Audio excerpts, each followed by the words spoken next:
எல்லாம் வல்ல சித்தரான படலம். மதுரையை ஆட்சி செய்த அபிடேக பாண்டியன் நல்ல அரசனாக இருந்தாலும். சிவபெருமானின் பெருமையை இன்னும் முழுமையாக அறியவில்லை.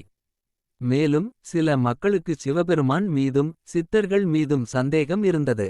அவர்களுக்கெல்லாம் ஞானத்தை போதிக்க சிவபெருமானே ஒரு எல்லாம் வல்ல சித்தர் வேடம் பூண்டு மதுரைக்கு வந்தார். அந்தச் சித்தர் மக்கள் முன்னால் பலவிதமான அதிசயங்களை செய்து காட்டினார். உதாரணமாக மண்ணை எடுத்து தங்கமாக மாற்றினார். மிக பெரிய முதியவரை இளம் வயது இளைஞனாக மாற்றினார். ஊனமுற்றவர்களை குணப்படுத்தி அவர்கள் பார்க்கவும் பேசவும் கேட்கவும் வைத்தார். இந்த சித்தரின் பெருமையை கேள்விப்பட்ட மன்னன் அபிடேக பாண்டியன் தன் மந்திரிகளை அனுப்பி சித்தரை அரண்மனைக்கு அழைத்து வரச் சொன்னான்.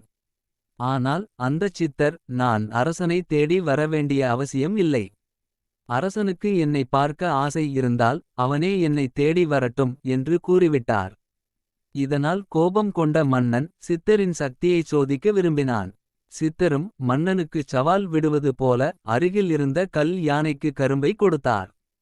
என்ன ஆச்சரியம்! அந்த உயிரில்லாத கல் யானை உயிர் பெற்று கரும்பை தின்று எல்லோரையும் வியப்பில் ஆழ்த்தியது. கடைசியில் அந்தச் சித்தர்தான் தங்கள் சொக்கநாத பெருமான் என்று மன்னனும் மக்களும் புரிந்துகொண்டு அவரை வணங்கி மன்னிப்பு கேட்டனர்.